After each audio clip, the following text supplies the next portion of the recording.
We're creating about as many jobs as those other metros combined. So Bend hates to be compared to Boulder. We could have a whole hour conversation about this. I think it sets us up another kind of foundation. Participating. Okay. I think that's the difference between being a citizen or sitting on the sidelines.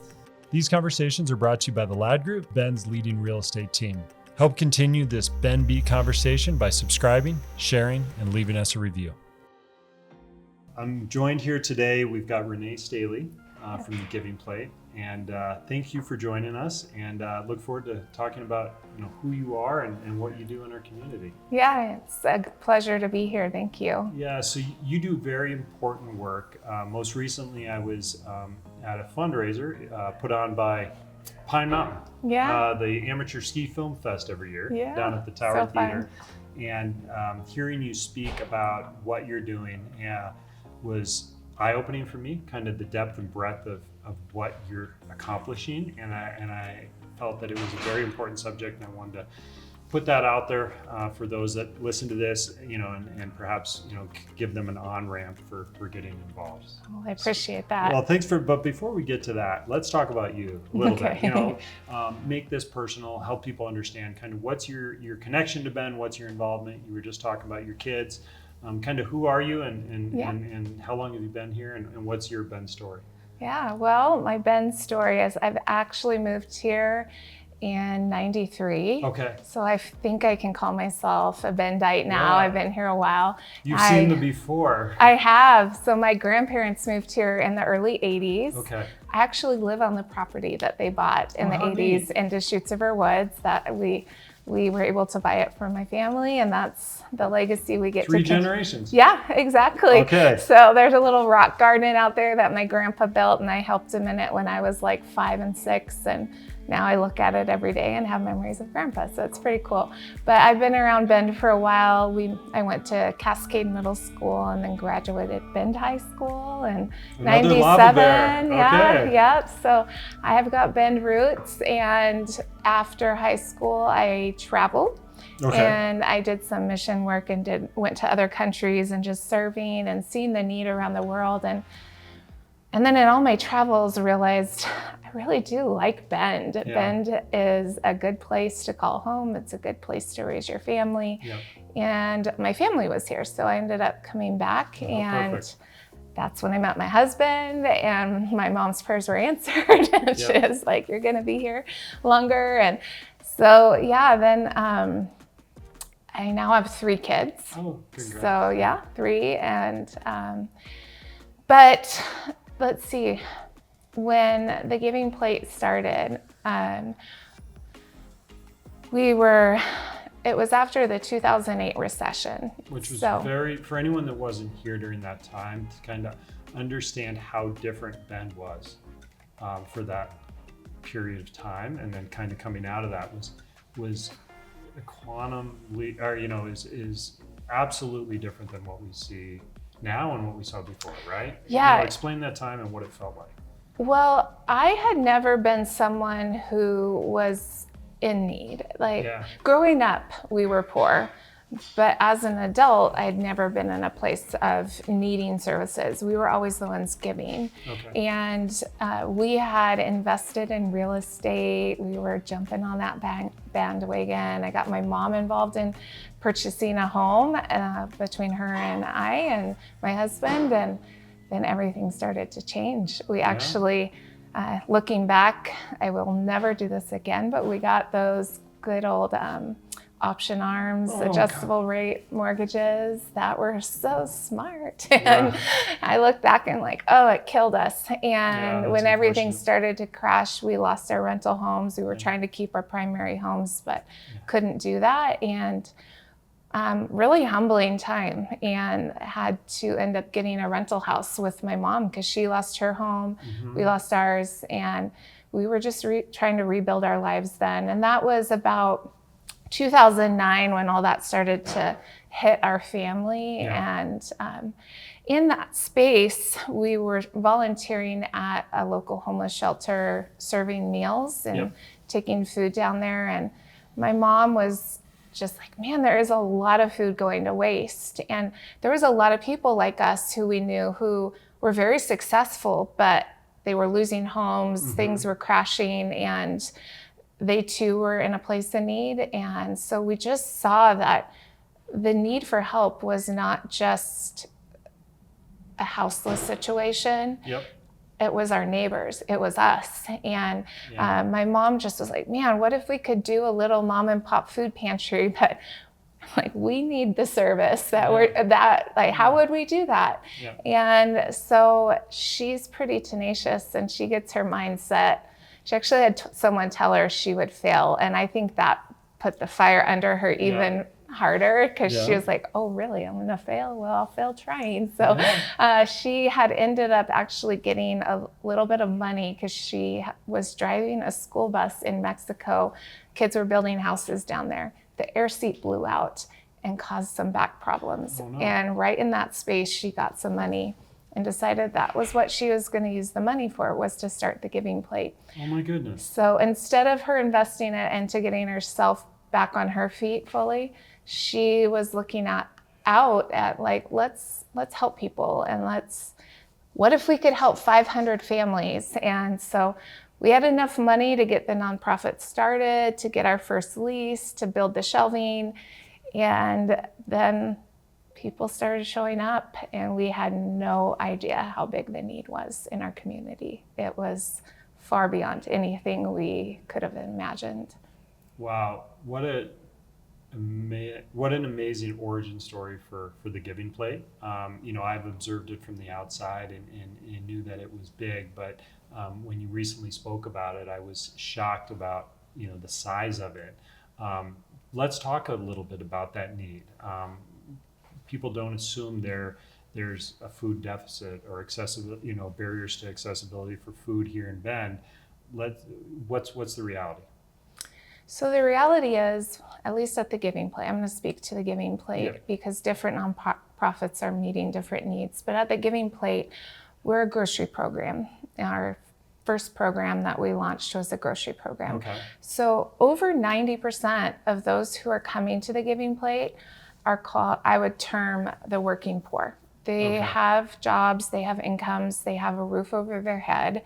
They're literally riding the line. They don't have a savings. So they get sick and they're out of work for 2 weeks, because when you get sick and if there's more than one person in your home, then it's not just a few days out of work. It can end up hitting, and even that loss of income can spin someone out where it takes them months to get back ahead. And so there's a lot of people just riding the line of losing their homes and doing everything they can, working multiple jobs, single parents, childcare, the housing costs. Low-income housing is not low-income housing. And we have a lot of people who are in low-income housing, and just to pay the lease on their space is taking up the majority of their income. And so when people come and they say, well, they just need to go get a job, or these blanket statements, I just invite them to come volunteer and hear the stories, because the majority of these people are not choosing this, and they're contributing members of our community. They're not taking advantage of the system. And it's really humbling to see, and I get it. So I think what really helps me to lean into this so much is I was them. So when we started the Giving Plate, I was that person who was full of shame that I needed to have help. And it's a really hard place to even show up at a food pantry because of all the stigma that surrounds it. But we are here and we're helping a lot of people. Bend is a hard place to call home. It's poverty with a view. And so it's just, it's not what people think. I have people who tell me when they hear what I do, it's almost like they want to pat my shoulder. It's so good that you're helping the homeless.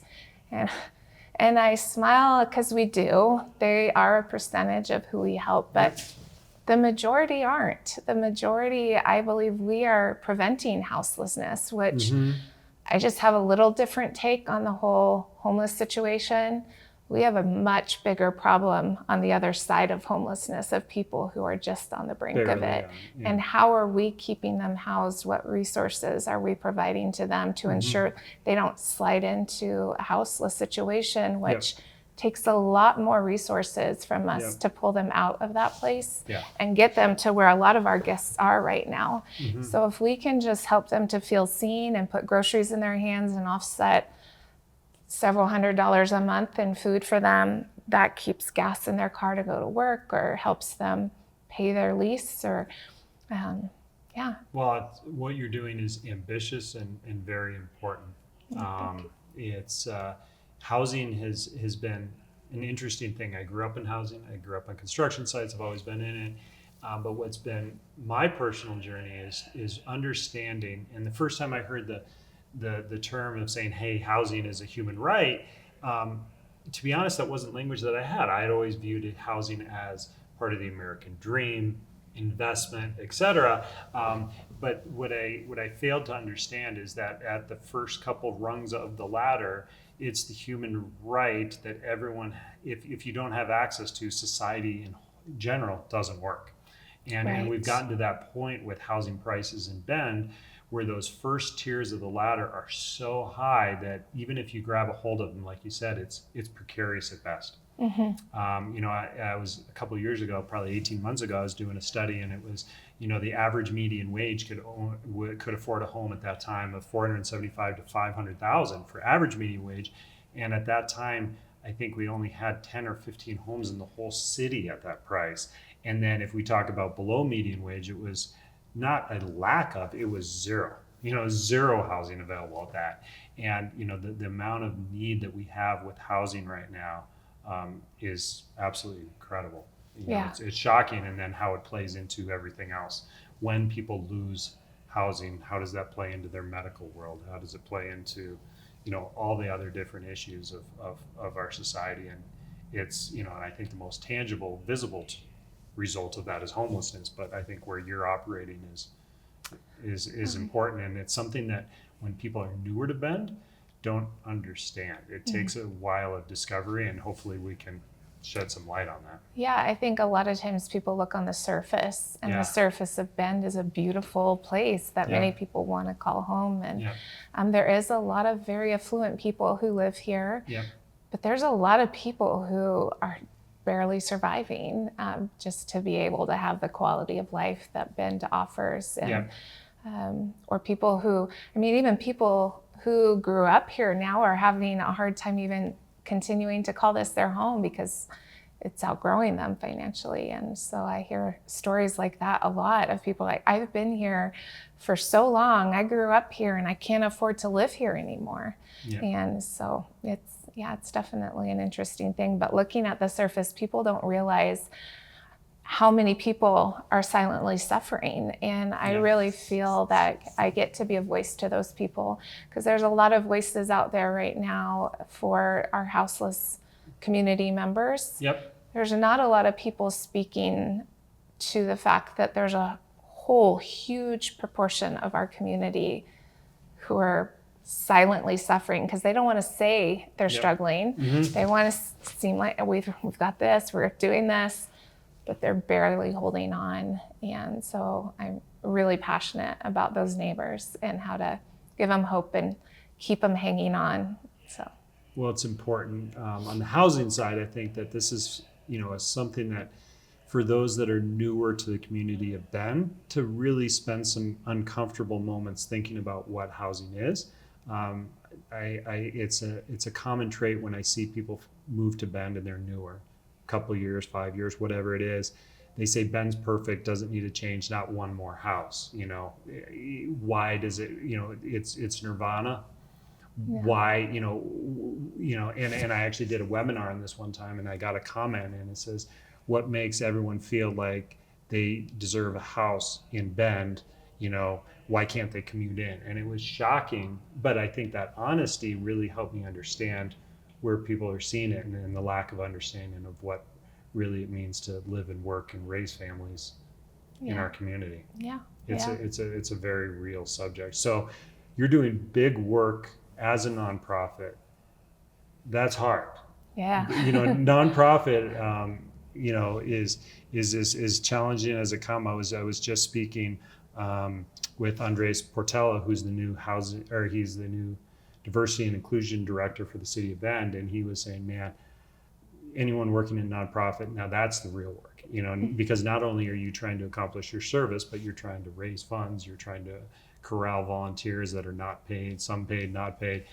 You've got as tough a role as anybody in the city. It's definitely a big work. Yeah. It's work that feels good, Yeah. which is for me more about what the pay is just the reward of getting to help so many people. But yeah, it's hard work. It's really hard work, especially when it's growing the way it is. So we'll get to talking about how people can support your work and how they can help, not just showing up and volunteering, but financially, et cetera. Create conversation around it. But let's talk about what's being done, because big things are happening. Let's put some numbers to it and the specifics on some of the programs. So like numbers, how many people are you serving through this volunteer, through the Giving Plate? Yeah, well, I'll speak to the other different programs we have, because we have several, and then I'll give a bunch of numbers to that. But so we have our first program is our grocery program. That's our flagship program, and it provides groceries. We don't do hot meals. And so that is growing and growing and growing, the need. Just interestingly, I'm a numbers nerd, so I'm always following our numbers and data. But last year, we were serving groceries in our grocery program weekly. Okay. And we were watching the percentage of growth from the prior year it got up to 60% increase.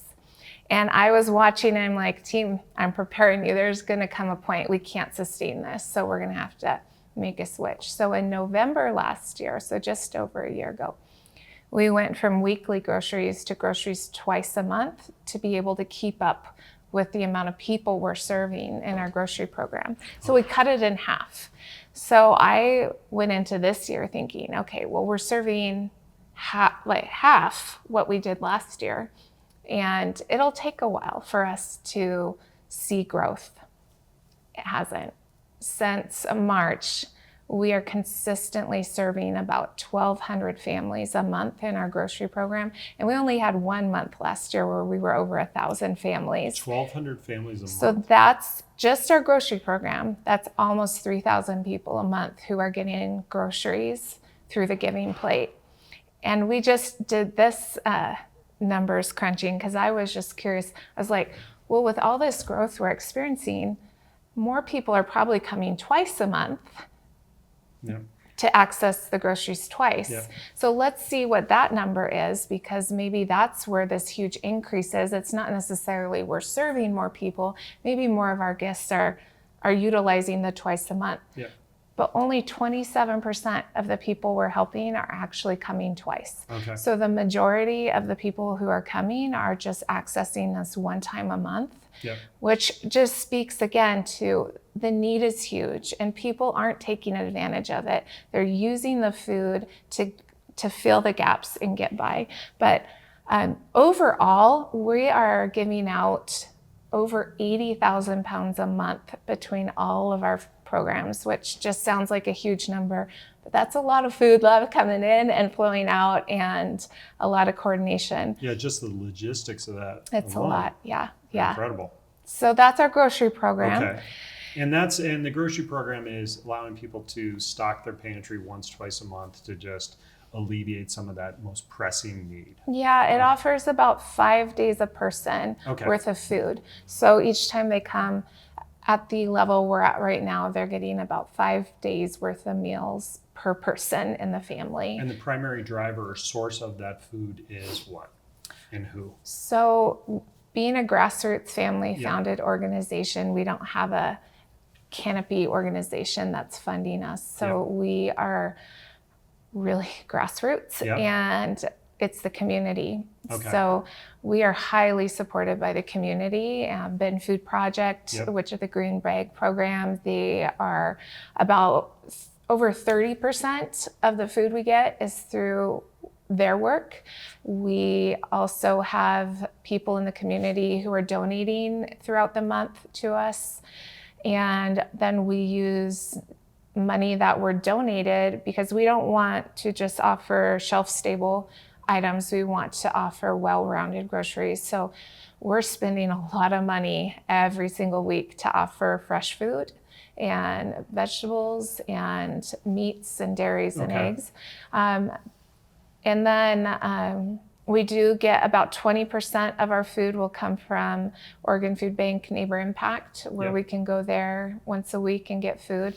So they're about 20% of our work. It's coming in a lot of areas, but the community is the biggest. Okay, so if we pause on this for a little bit and say, okay, is this an entry point for people being able to help obviously donate so that they can help fund your ability to go out and purchase the perishable produce, things like that, and the Ben Food Project, right? Yeah. And so the Ben Food Project, for those who are unaware of that, this is local volunteers passing out green bags to their neighbors, picking them up, once or twice a month, right? It is 6 times a year. Six they times do a year. a collection, so it's every other month. Okay. And then they get the green bags from their neighbors and bring it in and drop off the new green bag, pick up the old green bag, and Yeah. it's the amount of resources. My wife was involved in that for several years, of like being able to, the ability to fill a car with groceries in a short time period. It's a very efficient program. So if anyone has any capacity for a half a day every 2 months, it's amazing the amount of impact that can be done there. It's huge. And even just filling a green bag, I have people who apologize. They're like, I'm sorry, I can only do 1 green bag. I'm like, that's a family. That is. Yeah. And the power of one multiplied and everyone doing a little bit, those green bag days make me emotional, because we're at, between the 2 collection days, over 50,000 pounds of food will come in every other month for us. And so it's essential to our work. We're giving out 80,000 pounds. So it's not all of what we need. Yeah. It is a huge, huge part of what we're doing. And people just doing a little all together makes a big impact. So there's your on-ramp. If you don't see the green bags in your neighborhood every 2 months, there's an on-ramp. You can be a neighborhood coordinator and you can let your neighbors know you need to fill green bags. Okay, there's a tangible entry point. Okay, so there's the grocery program. What next? What other services are you providing? So the other 3 programs we have are all focused on childhood hunger. So childhood hunger is actually where we're most passionate and it's our niche. And so in 2017, my mom had a 3 a.m. idea and texts me in the morning super early. She's like, we're turning our office into a kids' food pantry. What do you think? And I have learned that you listen to your mom, because she had some good ideas that actually turned out to be incredible. And that was actually one that really changed it for us at the Giving Plate. So within a week, we had a really small little office transformed into a kids' food pantry, and kids are allowed to walk through and pick out their own food. So instead of having a transaction where you just give them food, they get the ownership and dignity of picking it out. Shopping and picking it out. Yeah, which is huge.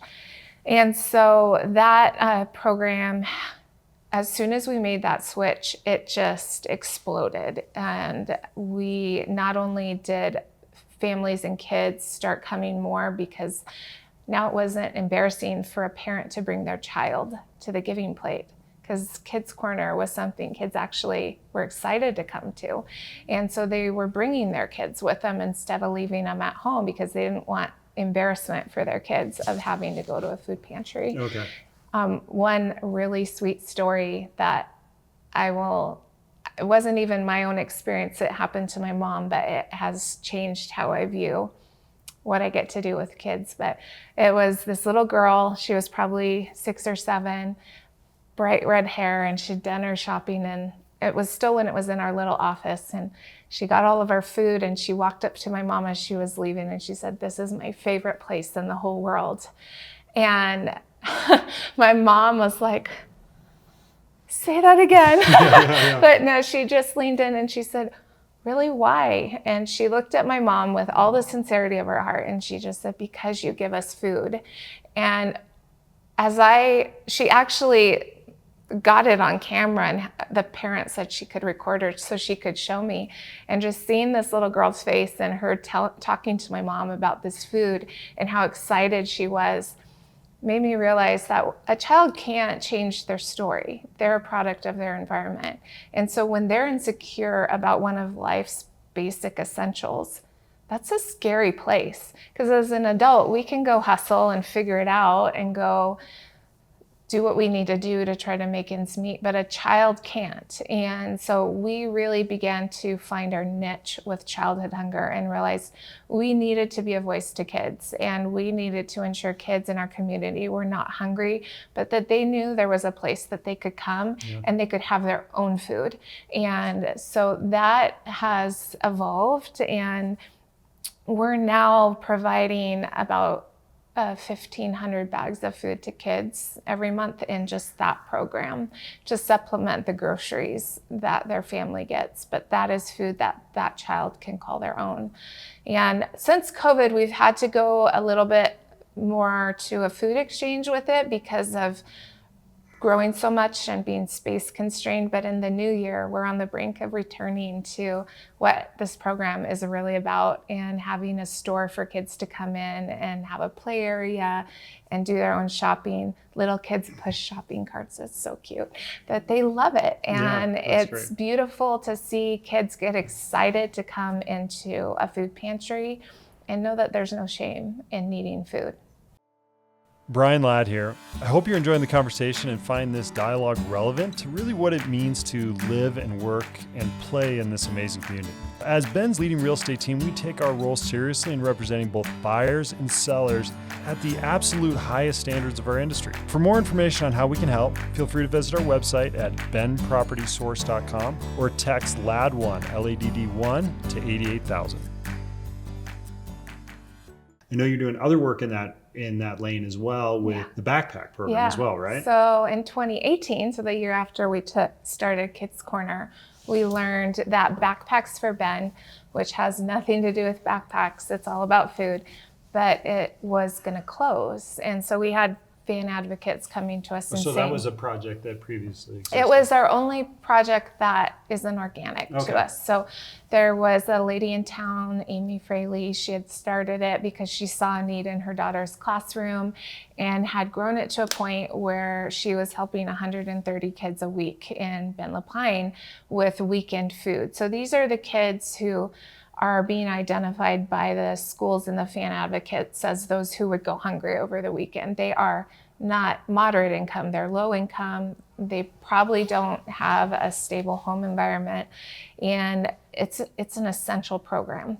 And so when we heard it was closing, we asked to meet with Amy and just tried to understand why, and it was just growing beyond her capacity. Yeah, takes structure. But it was a perfect fit to what we're about. And so we decided to take that on in 2018, and we are currently providing, I think, 520 kids in the Ben Lapine schools with weekly food for the weekends. And this is food that you put in their backpacks for the weekend?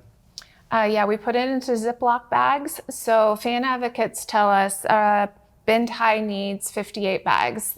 Lapine High needs this many bags. And then we have this list. It's about 33 different schools. And then we pack for each school and send that food to those schools so that the fan advocates and teachers can discreetly slip that food in the kids' backpacks so they have it for the weekend. And so that is another program doing a big work. And it's every packing day right now. We're adding more and more kids to the list. So we started this school year with about 470 kids. Yep. And now it's big need. Well, for anyone that that think Bend is perfect, I think this will hopefully pull off some of that veneer and show that the need, the very real need. These are the students that are in classrooms with your kids, going hungry on the weekend. Yeah. What's an interesting thing too is when you look at the statistics, childhood hunger in general is a bigger issue than childhood hunger is a bigger issue than hunger in general. So 1 in 5 kids are food insecure and 1 in 9 people are. And that's for Deschutes County. And so 1 in 5. Sorry to interrupt. Yeah. Shocking. It's shocking. Yeah. it's shocking. And the need, there's a lot of need in our community. It's poverty with a view, and people are silently suffering, and it's real. Yeah. It's real right here in our neighborhood, and it's not just the people on the street corners. So we're committed to those kids. And our last program that we just launched in July this year is called Kids Corner Mobile Pantry. Okay. And this has been in my heart for a while. Mobile pantry. Yes, Okay. but for kids. Yeah. So they're mobile food pantries that go out to provide food to families. Yeah. But they're not just for kids. And because kids are our passion, and we serve anyone, anywhere in Central Oregon if they can get to us. But kids can't always get to us. And so we just started to think, I had this idea several years ago of one day we're going to have a mobile pantry where kids can come in, and they can come into a bus that's been redone and have a little store and pick out their own food. And we'll have an incentive program and Kids Corner Cash, and teach kids about being part of the circle of giving and not just receiving. And so this has unraveled in like a beautiful, miraculous God way, like a beyond me way, because I spoke this out to some people at a Sun Rivers Women Luncheon in April, just saying someday we'll do this, but I have 2 construction projects I have to finish before we do something new. And the excitement around that idea just made me realize, well, why not now? And I took the next step, and it ended up becoming a snowball. And within 2 months, we had a mobile pantry going out to rural communities, and we are doing it. And so we're going to Lapine 2 weekends a month, Prineville 2 weekends a month, and Redmond as well. So, and you're seeing a lot of engagement with that? Yeah, it's brand new. Yeah. So it's building awareness in those communities. So it's definitely not the numbers like we're talking about in our local programs, but we'll see anywhere from 20 to 40 kids a Saturday in those locations, which is impressive with how new it is. So it's, it's an unsaturated, I mean, it's going to take a long time to saturate, the need. Yeah, and I don't even know if our little mobile pantry can go too much beyond that. I think we're probably 50 to 60 will max out what we can carry in the bus food-wise. But it's more about just showing up and showing hope to kids and giving them something fun to look forward to. And families are giving us, they just really, really appreciate it. Well, making it accessible and bringing it to where, meet that need where it is. Yeah. I think that's incredible. So, there's so many other things we could talk about, but the need is so big, it almost seems unattainable to satiate, to fix. What gives you hope that this is moving in the right direction? What are ways for people to get involved and hopefully create some optimism about what's happening right now? Well, I think when someone figures out how to end hunger, I mean, that will be an incredible day. I'm committed to reimagining what food relief looks like, and how do we as a community come alongside our neighbors and not just offer a handout, but a hand up, and offer a dignified experience, and keep people housed, keep people in hope, because once they fall into despair and hopelessness, it's really hard to lift them out of that and just get them to where so many of the people we're serving are. And so if we can keep them holding on to that thread of hope they have and continue working, eventually they can get ahead of that ball, and we have a lot of people who come back and they're like, you helped us in that gap, and because of the food and because of this, we were able to get through. But we are on the brink of opening a new model. So we have 2 construction projects that we've been working on the last few years, and 2024 is when we get to unveil it. Okay. And so right now, COVID forced us into a drive-up service. Yep. So we serve our guests their groceries through a drive-up service. But I have been really dreaming about the day we can have a shopping model, and not just selection, but a space that any of us would walk into and be like, wow, I would shop here. Like, what is this place? And it doesn't look like a food pantry. It doesn't. When you say food pantry, a lot of times people's minds just go to the warehouse. It goes to probably what we're at right now. This is a warehouse, a lot of shelves, a lot of food, but this is going to be a market. People will push carts through. They'll pick out their food. There'll be a checkout station.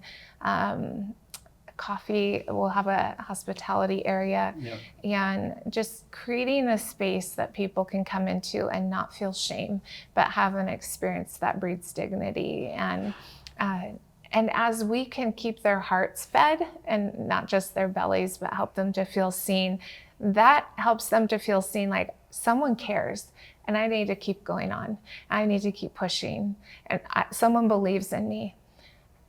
In fact, here's just the power of just seeing someone and believing in someone is incredible. So often I think we get in our heads and we're like, well, I can't get them out of that situation. Like, I don't have enough money to do anything. But just stopping and seeing someone and letting them know, like, I see you and I believe in you, that in itself is huge. And I have a family who was homeless in La Pine, and we were able to help them at Christmas one year in 2020. And just because someone finally saw them, they never returned to homelessness. He decided to work, he got a job. They are like coming up on 3 years clean. They have stable housing, and the boys, 3 boys, don't know homelessness anymore. They have a home and a bed. These aren't like food exchange. This one lady came through the giving plate, and we hadn't seen her for a while.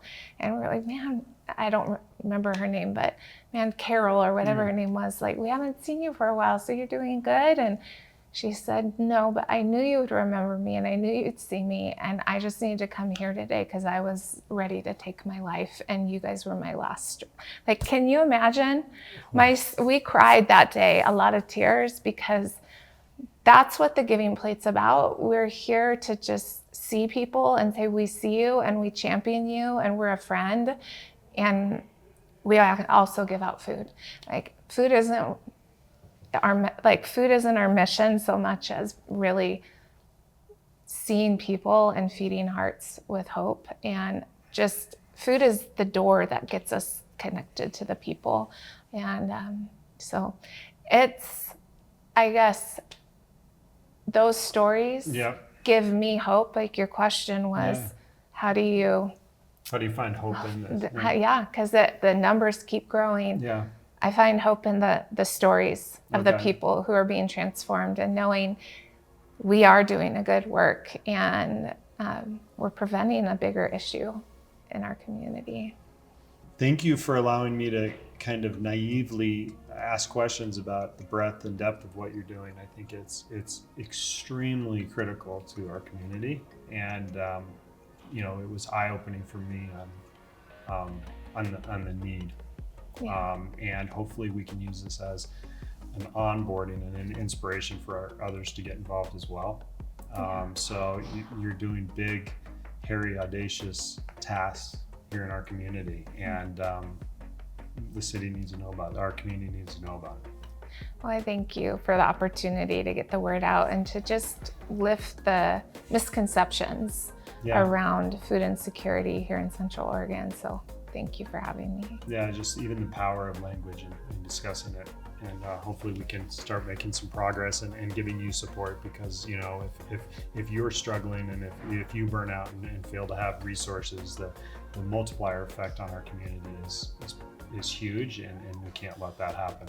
So hopefully we can continue to rally. I know you have a, forever, whenever someone's listening to this, it may not be timely, but I know you have a big event coming up here in December, right? Yeah. So Christmas is a big time where we go beyond just food, and it's all about kids and feeding hope for the holidays for kids. So we actually have, jingle makeovers. We just got to announce to 4 families that they're receiving a $2,500 Christmas each. Okay. That was really fun to go and announce that. But then our jingle store has 900 low-income kids coming through at no cost to them for a really magical Christmas experience at the River House in Bend. Okay. So we need lots of help to make that happen. Toy drives, just volunteering time. There's a lot that goes into that event, but it's next level. It's pretty incredible. You should come check it out. I'd like to catch up offline and see how we can add some help to that. So wonderful. Well, I was struggling to come up with a quote that was most that connected with what you're doing. I came across one, actually, old President Barack Obama. He said, "Change will not come if we wait for some other person or some other time. We are the ones we've been waiting for." So that's right. That's a good one. Thank you for being the change that we need, and I encourage other people to get involved and use this as a kind of a moment of discovery on how to give back in this community that we all love. Thank you. Thank you.